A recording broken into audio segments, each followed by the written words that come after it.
Welcome to the ISB show. I'm your host Sahil here with Rahi and Roy. We are covering the best of the world of football.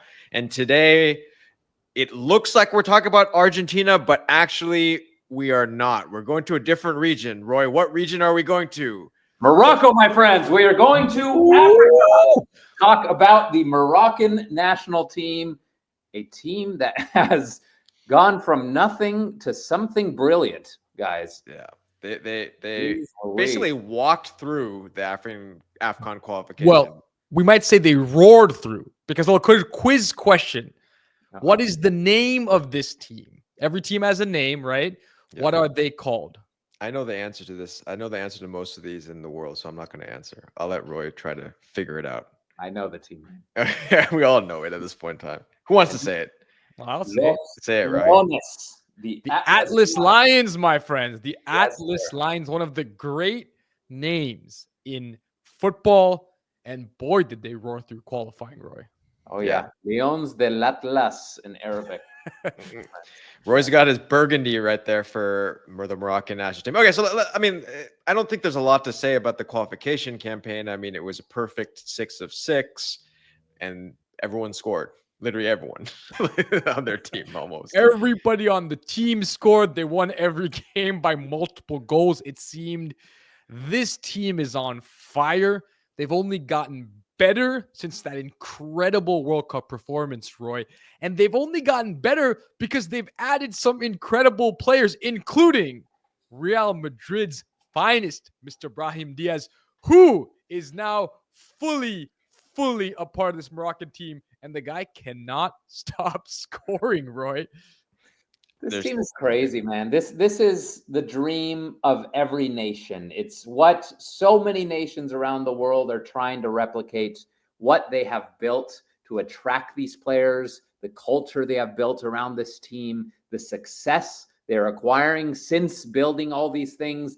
It's such an incredible example for the rest of the world to emulate, that just watching Morocco is a joy, seeing the players on their roster. Like if you've been living under a rock for 7 years and you're Moroccan and you wake up and you look at that national team roster, you're like, just kill me now. This doesn't make sense. This is a fantasy world. It doesn't make sense that we have these players that were playing this well, but they are. Yeah.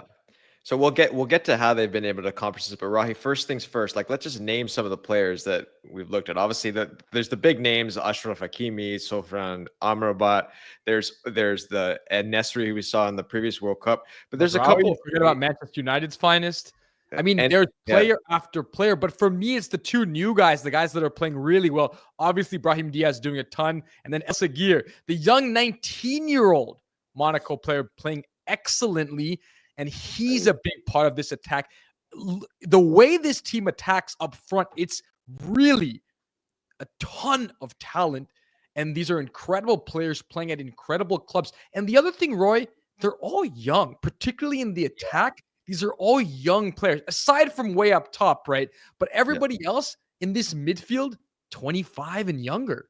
Yeah, don't forget about Ismail Saibari, who's actually caught the attention of Arsenal as well. He's playing well at Eindhoven and had his couple goals in this particular 23. He's 23, another young player. Yeah. Wow, man.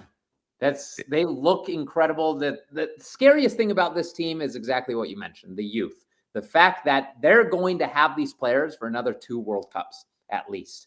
And who knows who else they're going to develop? Who knows who else they're going to convince to one of the dual nationals to join the national team? So the fact that this World Cup, I mean, are they in the conversation for winning the 2026 World Cup, given the talent they have? Let's start with the AFCON, but let's take a step back, because I think it's an important thing to just talk about for anyone out there who's a fan of international football and football in general, what the story of this national team has been. Because obviously, Rahi, you and I, we watched this team at the 1998 World Cup, right? With Mustafa Hadji, with Hadda, with Basir, that all those players, a great run. But that was then, and there was a dark period of time. But Roy, you've been really big on a certain man, Walid Regragui, of course, who I'm sure you'll mention in a second. But what has been the success for this team? What has changed them to bring them out of that dark period of time that they're in for many years? Yeah, it was a horrible period of time. Morocco was a very, very bad team. Let's be real. They were a terrible team. They were ranked below Mozambique, ranked below Cape Verde, ranked below most of the teams in our region of the world, CONCACAF, Panama, etc. They were a bad team, guys. And they have taken that in the last 15 years. They've gone from a, 97th, 95th ranked team in like 2010 to 11 up until recently. Like, it's insane what they've been able to do. But the question is, how the heck did they do it? How in the world can you do this so quickly in a game that's been around for so long? And the answer is, you said one of them, Sahil, but what did he do? What did this federation do? They started to build the academy program throughout the country. They made soccer accessible in every corner of Morocco. They started to bring in excellent coaches, build excellent facilities, build their identification programs throughout the nation. And that started to produce players. There's a long list of players that came through this new academy program that sprouted in the last 15 years. The second thing, we've all talked about the players. There's Ziyech, there's Hakimi, there's the captain, Romain Saez. These guys are dual nationals. Where was Hakimi born? Hakimi was born in Spain, played for Spain in the youth national team programs. Where was Ziyech born? The Netherlands, played for the Netherlands growing up. Same with Romain Saez, played for French national teams growing up. It's a strong, world-class dual national program that they have managed to convince such a large number of players to join this national team. So it's those two things. And I'm happy to hear, Rocky, if there's something else you thought of, but those things alone have turned around this program completely. Yeah, I think the modernization, as you said, in the past, the recent past. But one thing I think you're forgetting, and you're not acknowledging the history that this team has, right? And what they've meant to African soccer, African football over the years. Because if you go back to Morocco and what they've meant, they've had a special place in the history of this region. The first African team to win a World Cup group, to make it to the knockout stages, by the way, Morocco, right? In the 80s. Yeah, the first African team now to qualify for the semifinal of a World Cup, also Morocco, right? Very close to being the first African team to get third place in a World Cup. They, of course, lost the third place game to Croatia. But at every turn, they find a way to elevate the heights of African soccer. And I think that's pivotal because they always take us and the region, I believe, to new heights.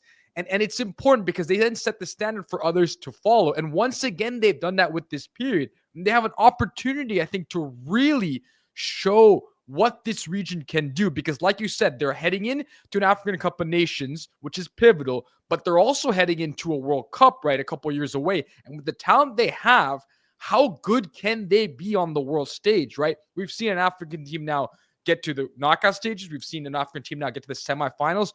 Could they be the kind of team that could make a World Cup final, right? Could they be the kind of team that could win a World Cup group again, that could dominate in the way we haven't seen an African team do in quite some time, since we're talking about maybe the Nigerias of the past, right? Maybe a Cameroon in the early 90s. We haven't seen an African team be so lethal and tough to play against. And this could be Morocco. This could be their era, right?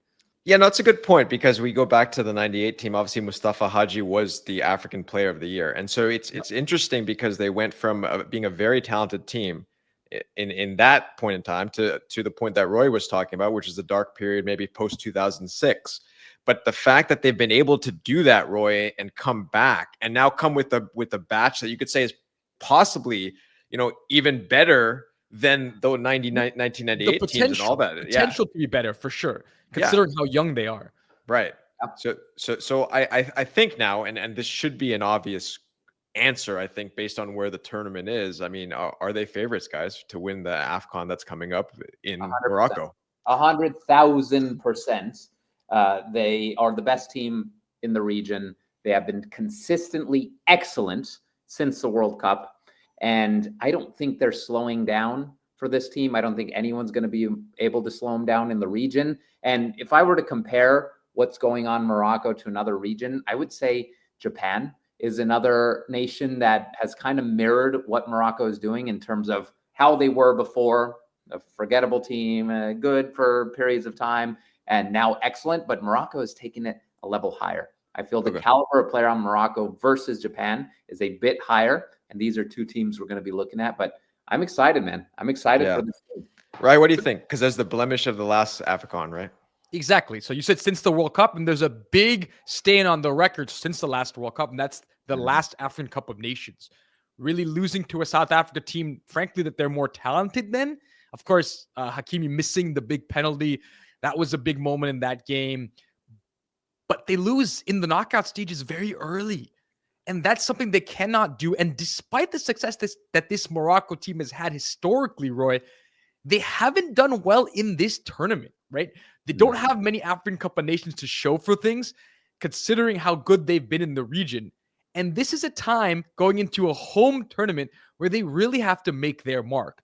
The pressure's on, the expectations are high, and they should be delivering in this tournament. You're talking about final or bust for Morocco. They should be there when it's all said and done. And then it's a question, can they win the tournament? If they don't, anything less than that is a disappointment. It's got to be said. Yeah. Disaster, not just disappointment. It's an absolute disaster for the best team in the region to lose at home. Yeah, 100%. 100%. So all you Moroccan fans, let us know your thoughts in the comments. And if you're enjoying these videos, please subscribe to the channel. Who wants to finish us off today as we go into the night and into the next round of whatever you want to say here? Games, into the matches. darkness. Yes. There we go. Who's taking us away? I got to say this. You talked about Mustafa Hadji, 1998, scored one of my favorite goals in World Cup history. The little spin move, Roy. I called it the Hadji spin for a while. That goal was, I believe, in that tie against Norway. Yep. The game that eventually, unfortunately, they didn't end up making it in to the next round because Brazil couldn't get the job done. It was a strange group, but in the end, what a goal, Mustafa Hadji, man. One of the best of all time, man. I remember that vividly. Yep. All right. So all you Lions out there, continue to roar. Best of luck for the African Cup of Nations. We'll see you at AFCON. Go Atlas Lions.